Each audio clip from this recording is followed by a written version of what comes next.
ओम वंदे गौ मातरम। मित्रों, यह खाओ स्वस्थ रहो परफेक्ट डाइट प्लान में आप सबका स्वागत है। मित्रों, आज मैं एक औषधि से आपको मिलवाना चाहती हूँ। मिलवाने की बात इसलिए कर रही हूँ क्योंकि औषधि ही ऐसी है, यदि आप इसको देखेंगे, इसका रूप समझेंगे तो इसे आप घर में अवश्य लगाएंगे और इसके फायदे पता चलेंगे तो आप इसका नित्य प्रति सेवन भी करेंगे और हम आपको सेवन की विधि भी बताएंगे। साथ ही इसके लाभ हानि, अति सेवन से क्या होता है, कैसे इसका सेवन किया जाता है, हम पूरी जानकारी आपको विस्तार से देंगे ताकि आपको कुछ और ना सोचना पड़े। और उसके साथ ही आयुष मंत्रालय ने इसे राष्ट्रीय औषधि के रूप में घोषित किया है और आपको बता दूं, विश्व स्तर पर इसे सुपर फूड का नाम दिया गया। अब सुपर फूड कोई चीला चालू चीज तो हो नहीं सकती, तो चलिए हम जानते हैं कि गिलो यानी कि अमृता। अमृता का मतलब होता है जो ना मरती है और ना मरने देती है। तो ये ऐसी औषधि है मित्रों, हम इसके बारे में आपको बताने जा रहे हैं। सबसे पहले मैं इसका पौधा आपको दिखा दूं, ये बेल कैसी होती है। पौधा तो नहीं, बेल होती है। अब ये मैंने करीब 15-20 दिन पहले इसको खत्म कर दिया था, मतलब ये खत्म हो गई थी, अब खाली जड़ रह गई थी। अब ये देखिए जड़ नीचे आपको दिख रही होगी, उसमें से 15-20 दिनों में ये इतनी बड़ी बेल हो रही है। और उसके आगे आपको दिखाऊं, 15-20 दिन पहले ही मैंने करीब कुछ और भी किया था। ये देखिए, इसकी कुछ लकड़ी मैंने निकाल के रख दी थी, इसमें जड़ ये निकल आई है। पत्ते सूख गए हैं पर जड़ निकल आई है। और वहीं मैं आपको दिखा दूं, इसकी जड़ भी मैंने रख दी थी। जड़ इसकी काफी काम की होती है। ये देखिए जड़ जो है ना मित्रों, ये मैंने निकाल के रख दी थी। इसमें आप ये देख सकते हैं, यहाँ कुछ ये पत्ते निकलने की तैयारी हो रही है, जबकि इसको मिट्टी विट्टी कुछ भी नहीं मिला, बस ऐसे रखी हुई है। और यहाँ आप देखेंगे नीचे धागा जैसा जो जा रहा है, नीचे ब्रह्मी लगी हुई है, उसमें मिट्टी मिल गई है, तो ये वहां तक पहुंच गई है। यानी कि इसको जहां अवसर मिल जाता है, जैसे अवसर मिलता है, ये बढ़ जाती है। ये सूखती नहीं है, यानी कि मरती नहीं है और मरने नहीं देती। तो आज हम इस सुपर फूड के बारे में विस्तार से जानकारी लेने जा रहे हैं। चलिए आगे बढ़ते हैं। गिलोय में 4 रस होते हैं, जिसमें मधुर, कटु, तिक्त, कषाय, ये चारों रस होने के कारण ये कफ, पित्त, वात तीनों का शमन करती है। बढ़ाती घटाती नहीं है, तीनों का शमन करती है, शांत करती है। पर इसकी सेवन विधि से लिया जाए तो अन्यथा गड़बड़ भी हो जाती है। अब मित्रों, इसके आगे मैं बता दूं, इसका मुख्य कार्य हमारे शरीर में क्या होता है। ये भूख को बढ़ाने वाली होती है, भोजन को पचाने वाली होती है और साथ ही मल को बांधने वाली होती है। यानी कि पेट की हर समस्या का समाधान ये कर सकती है। अब आगे बता दूं मित्रों, इसमें और क्या क्या हो जाता है। यदि हम जो भोजन करते हैं ना, जो हमारा भोजन पचता नहीं, अधपचा रह जाता है, अधपका रह जाता है, उसमें जो रस ठीक से नहीं बन पाता है, ये उसको तक पचाने का काम कर देती है। यानी कि जो अधपचे भोजन से हमारे बॉडी में जो आम रह जाता है, जिसे हम टॉक्सिन्स के नाम से जानते हैं, ये टॉक्सिन्स को हमारे शरीर से निकाल के बाहर कर देती है। अब जब टॉक्सिन्स हमारे बॉडी में नहीं रहेंगे, क्योंकि हमारा जो शरीर है, रोगी जो होता है, पेट की समस्या ये टॉक्सिन्स बढ़ जाने से ही तो होता है। तो यदि हमारे बॉडी में टॉक्सिन नहीं रहते हैं तो आप समझ सकते हैं कि हमारे शरीर की रोग प्रतिकारक क्षमता कितनी बढ़ जाएगी। यानी कि हमारा इम्यून सिस्टम जो मजबूत हो जाएगा, वो गिलोय खाने से हो जाएगा, पर सीमित मात्रा में। मैं ये बार बार सीमित मात्रा इसलिए कह रही हूँ क्योंकि पिछले दिनों मेरे पास गिलोय के बारे में बहुत सारे कॉल आए हैं। हमने गिलोय ज्यादा खा लिया, हमें इतना ये हो गया, वो हो गया, दुनिया भर की बातें, तो भी मैं आपको बता दूंगी। इसलिए बार बार मैं सीमित मात्रा में शब्द इस्तेमाल कर रही हूँ ताकि आप भ्रम में ना आ जाए, वरना बहुत सारा आप लोग खा लेते हैं। तो आगे क्या है मित्रों, जब हमारे बॉडी में टॉक्सिन्स नहीं रहेंगे तो हमारी बॉडी में एक्स्ट्रा फैट नहीं बनता है। जब एक्स्ट्रा फैट नहीं बनता है तो हमारा शरीर मोटा नहीं होता, स्वाभाविक है। इसलिए ये मोटापे को दूर करता है और साथ ही हमारे इम्यून सिस्टम को मजबूत बनाता है। अब हम आपको बता दें ये और किस किस रोग पे कैसे काम करता है। चलिए सबसे पहले हम बुखार की बात करते हैं। मित्रों, इसकी नॉर्मल सेवन विधि क्या है मैं आपको बता दूं, उसके बाद डिटेल में बता दूंगी, बाजार में किस रूप में मिलता है वो भी बता दूंगी। यदि आप इसकी इतनी लकड़ी रोज खाते हैं तो आपको कोई समस्या का सामना जल्दी करना नहीं पड़ेगा। और साथ ही थोड़ा सा स्वास्थ्य नियम का पालन कर लीजिए। स्वास्थ्य नियम की पूरी प्लेलिस्ट हमने डिस्क्रिप्शन में वीडियोस दे रखे हैं, आप पालन कर लीजिए। इतनी लकड़ी खा लीजिए, ना आपको मोटापा बढ़ेगा, ना आपको चर्बी बढ़ेगी, ना आपके इम्यून सिस्टम कमजोर होगा और ना ही आपको सर्दी, खांसी, जुकाम, बुखार, डायबिटीज जैसी कोई भी बीमारी होगी। इतना ही कर लेने से अब हम आपको पूरा विस्तार आगे बता देते हैं कि और क्या है। मित्रों, बुखार आ जाए तो गिलोय का काढ़ा बना के पी सकते हैं। काढ़ा कैसे बनाना है, इसी की लकड़ी को कूच लिया, उसमें पानी में मिला लिया और उसको आग पे पका लिया। 1 गिलास पानी को आप 1/4 पानी बच जाए, उसके बाद उसको पी सकते हैं, ये काढ़ा हो जाता है। काढ़ा कभी भी किसी भी पदार्थ का 1/4 पानी बच जाता है, उसको काढ़ा कहते हैं, ये आप जान सकते हैं। अच्छा, अब जब बुखार आता है यानी कि dengue, malaria, chikungunya, swine flu और कई तरह के बुखार हैं मित्रों। कैसा भी बुखार हो, ये हर बुखार पे काम करेगा। अब प्लेटलेट्स कम हो जाएं तो उसमें भी गिलोय का काढ़ा, गिलोय की लकड़ी बहुत अच्छा काम करती है। आगे बता दो मित्रों, कई बार एनीमिक हो जाते हैं लोग, क्योंकि खून की कमी हो जाती है तो एनीमिक हो जाते हैं। तो ऐसी स्थिति में क्या करना है आपको, गिलोय की पत्ती आपने देखी कितनी सारी थी, पान की जैसी पत्ती होती है। गिलोय की पत्ती 15-20 पत्ती रोज आप चटनी बना के खाली इसकी गिलोय की पत्ती आप खा लीजिए। इसमें थोड़ा सा आप शहद मिला लीजिए, 1-2 चम्मच शहद मिलाएंगे। इसको दिन में 2 बार आप सेवन करिए। भोजन के 1.5 घंटा पहले या भोजन के 1-1.5 घंटे बाद आप सेवन करेंगे तो भी चलेगा। इससे आपके खून की कमी दूर हो जाएगी। अब मित्रों, कभी कभी किसी को पीलिया हो जाता है। अब पीलिया बुखार की बहुत सारी आपने एलोपैथिक दवाइयां खा ली, गर्मी बढ़ जाती है, स्वास्थ्य नियम का पालन नहीं किया तो हो जाता है। तो मित्रों, पीलिया में आपको क्या करना है, ये लीवर का बहुत अच्छा टॉनिक है। तो पीलिया जब हो जाए तो आपको क्या करना है, इसको चाकू से काट लीजिए। मैं आपको बता देती हूँ कैसे करना है। ये जो लकड़ी है ना, इसको ऐसे काट लीजिए, इस तरीके से गोल गोल काट लीजिए। मैं आपको दिखा दूं, और इस तरह से टुकड़े कर लीजिए। जब चाकू से आराम से कट रहा है तो उसमें सुई भी घुस जाएगी। तो मित्रों, आप क्या करेंगे, सुई धागे से लेकर इसकी माला बना दीजिए। इसी तरह काट के सिक्के टुकड़े काट लीजिए, माला बना दीजिए। उस माला को, जिसको पीलिया है, उसको गले में पहना दीजिए। धीरे धीरे माला सूख जाएगी, क्योंकि जो शरीर में गर्मी है वो माला आपकी सुखा देगी और आपका पीलिया भी खींच के निकाल देगा। और साथ ही आपको क्या करना है, गिलोय के जो पत्ते आते हैं ना, उसको चटनी बना लीजिए और उसको सुबह शाम छाछ में सेवन करिए। ये सूर्योदय के बाद ही आप सेवन करें और सूर्यास्त से पहले सेवन कर लें तो आपके लिए अच्छा है, क्योंकि सूर्यास्त के बाद छाछ नहीं लेना चाहिए। तो एटलीस्ट सूर्यास्त से करीब 1 घंटा पहले आप ले लें और सूर्योदय के बाद आप 1 घंटे बाद लेंगे। तो मित्रों, ये गिलोय का पत्ती का ये छाछ में और गिलोय की ये जो माला है, ये आपकी पीलिया को नष्ट कर देगी।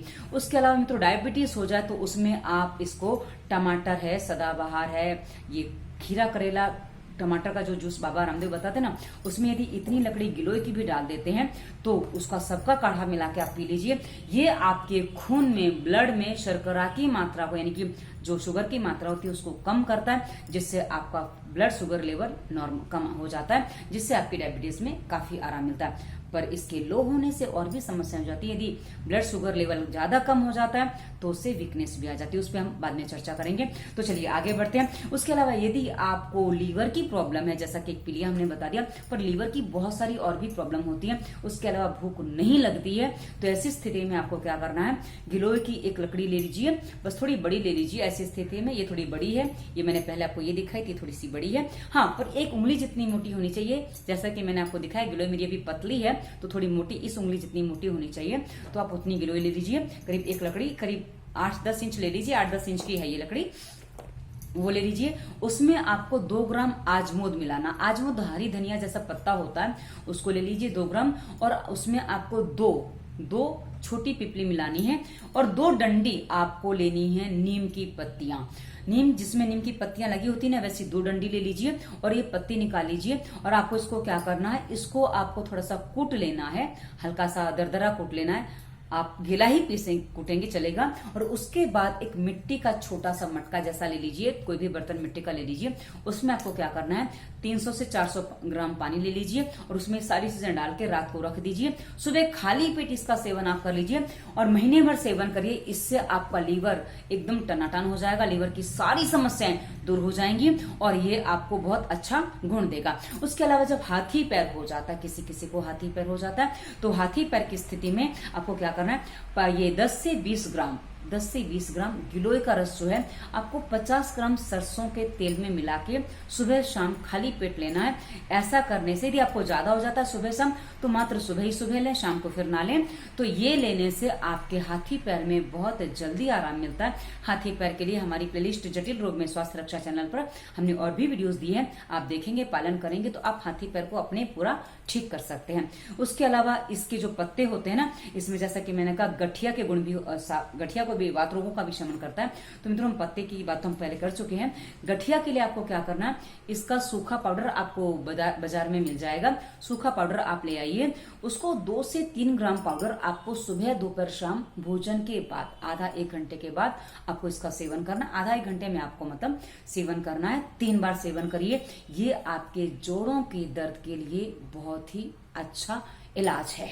यदि पित्त की समस्या होती है जिसमें शीत पित्त है, तो शीत पित्त में आप बावची का चूर्ण और गिलोय के रस में बावची का चूर्ण मिला लीजिए और इसको शरीर पे आपको लेप करना है। इससे आपकी पित्त की समस्या में भी, शीत पित्त की समस्या में जो ददोरे उठ जाते हैं, जो वो दब आ जाते हैं पूरे, उसमें सब में आपको आराम मिल जाता है। इसके अलावा मित्रों, इसके रस को यानी कि गिलोय के रस को मिश्री मिला के सेवन किया जाए, वो भी पित्त का शमन करता है और साथ ही शहद मिला के सेवन करने से भी पित्त का शमन होता है। उसके अलावा धनिया, कड़वा नीम और नीम की छाल और रक्त चंदन जो है, इसको थोड़ा एक आधी चम्मच आप चूर्ण लेते हैं तो वो ले लीजिए, नहीं तो एक इतना टुकड़ी ले लीजिए और इसमें एक नीम की जो है ना डंडी, वो एक लेनी है और उसके साथ ही गिलोय करीब इतनी ले लीजिए और इसको आप यदि वैसे कूट के काढ़ा बना लेते हैं, काढ़ा कभी भी धीमी आंच पे बनाएं और इसका सेवन करें। इससे आपकी भूख भी खुलती है और साथ ही बुखार का भी शमन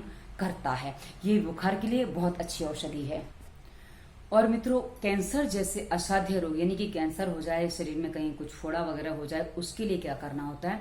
उसके लिए आप करीब 2 फुट यानी कि ऐसी 2 डंडी ले लीजिए, इतनी गिलोय ले लीजिए, उसमें गेहूं का ज्वारा करीब 10 से 20 ग्राम ले लीजिए और साथ ही 2 नीम की डंडी, जैसा कि मैंने पहले ही बताया वैसे 2 नीम की डंडी ले लीजिए, उसमें 15-20 तुलसी के पत्ते और यदि हरी हल्दी है तो 2 इंच की हरी हल्दी की गांठ ले लीजिए और यदि सूखी हल्दी है तो ध्यान दीजिए कि आपको जो हल्दी पाउडर लेना है वो आपका विश्वास पात्र यानी कि घर का पिसा हुआ होना चाहिए, नहीं तो वो आपको नुकसान कर सकता है। इन सब चीजों को आप मिला लीजिए, इसको कूट लीजिए और इसमें थोड़ा जल मिला के इसका रस बना लीजिए।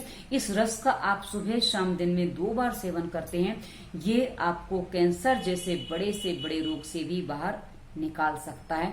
ये बहुत ही अच्छी औषधि है उसके लिए। तो मित्रों, इसके अलावा यदि वमन हो जाए यानी कि उल्टी हो रही है, तो उल्टी में आपको क्या करना है? उल्टी किसी भी कारण से हो, 125 मतलब 125 ml आप गिलोय का रस ले लीजिए, उसमें आप 20 से 30 ग्राम जितना शहद मिला लीजिए।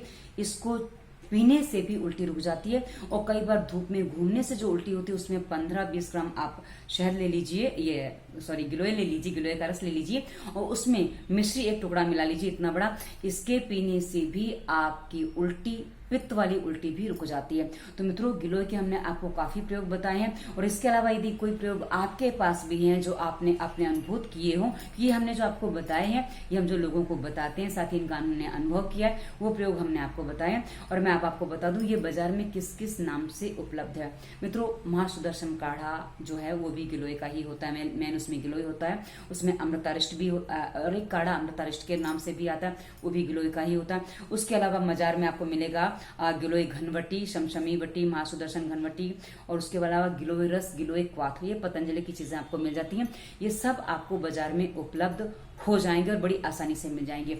अब जैसा कि मैंने आपको शुरुआत में ही बता दिया था, एक सामान्य व्यक्ति को कितना लेना चाहिए और बाकी जो आप जो भी आप लेंगे ना जहां से, वहां उस पर डोज लिखा होता है कि आपको कितनी मात्रा में सेवन करना है। क्योंकि छोटे बच्चे हैं तो उसको कई बार दुगना पानी भी मिला के दिया जाता है और बड़े हैं तो उसको समभाग पानी मिला के भी दिया जाता है। किसी को गुनगुने पानी में बताया जाता है, किसी को सादा पानी में बताया जाता है। अब मित्रों, मैं आपको और भी बता दूं कि गिलोय खाने से जो साइड इफेक्ट हो जाते हैं वो क्या हो जाते हैं। गिलोय खाने से शरीर में ज्यादा खा ली तो गर्मी बढ़ जाती है। अब गर्मी जब बढ़ती है मित्रों, ये इतनी भयंकर हो जाती है कि पूरे शरीर में आग जैसी लग जाती है। और मित्रों, मैं आपको एक बात और बता दूं, यदि आपको नॉर्मल शरीर में गर्मी बढ़ी हुई है, जैसे मेरे जैसे लोग हैं जिनके शरीर में तपन होती रहती है, मैंने कई बार ये बात बताई है, मेरे बहुत सारी वीडियोस में बताई है, मेरी छाती में एसिडिटी मुझे कभी नहीं होती है, पर मेरे फेफड़े ऐसे लगते हैं जैसे फेफड़ों में अंदर मेरे आग लगी हुई है। तो मुझे गिलोय घनवटी खाने से आराम मिलता है। मैं इसका निरंतर सेवन नहीं करती हूँ, जबकि मेरे चिकित्सक ने मुझे कहा है मैं बिना दवाओं के ज्यादा चलना चाहती हूँ, इसलिए मैं ऐसा करती हूँ। और हाँ, गिलोय की लकड़ी खा लेती हूँ तो मुझे आराम हो जाता है, मैंने कई बार नोटिस किया है। पर थोड़ा सा कभी कभी कहते हैं ना, हम अपने आप थोड़ा सा कुछ कर लेते हैं, वो चीज है। तो गिलोय खाने से मुझे आराम मिलता है। पर हाँ, यदि गिलोय खा के ही यदि आपको इस तकलीफ शरीर में आ जाएगी तो आपको किसी और चीज से आराम मिलेगा। तो जो आपको आराम मिलेगा, अति गिलोय सेवन से यदि नुकसान हो जाता है तो आप उस समय करीब हफ्ता भर सिर्फ मूंग पर आ जाएं। मूंग सबसे हल्का सुपाच्य आहार माना जाता है। मूंग के साथ यदि आपको रोटी खानी है, मोटे आटे की रोटी, जौ की रोटी आप खाइए इससे, और थोड़ा साथ में घी का सेवन करिए, जिससे आपके गिलोय की बढ़ी हुई गर्मी जल्दी शांत हो जाएगी। और ये हफ्ते से 10 दिन आपको लग जाएंगे, और फिर निर्भर करता है कि आपने कितना सेवन किया है, क्योंकि यदि आपने बहुत ज्यादा खा लिया तो हो सकता है आप ज्यादा समय ले लें। और साथ ही जैसा कि मैंने शुरुआत में बताया, स्वास्थ्य नियम का पूरा पालन करेंगे तो हर समस्या का समाधान जल्दी होता है, आपके पित्त की गर्मी भी जल्दी शांत हो जाएगी।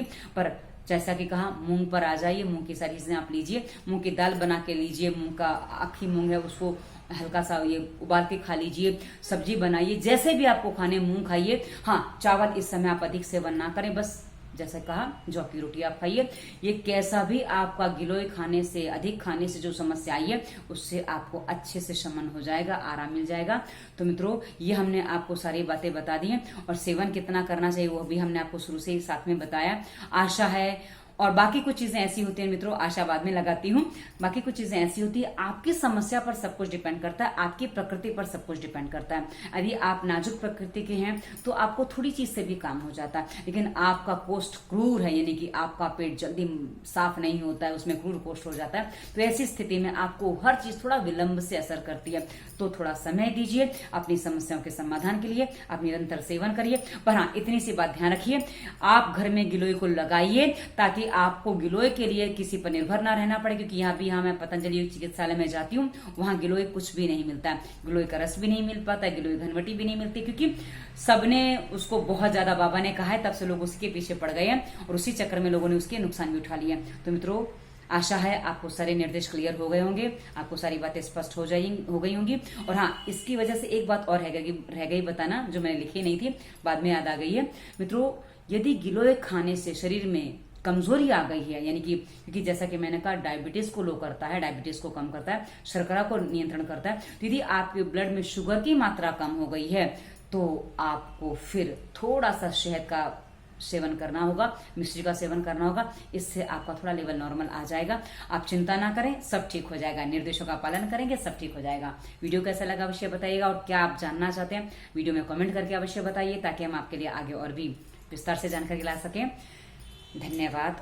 वंदे मातरम।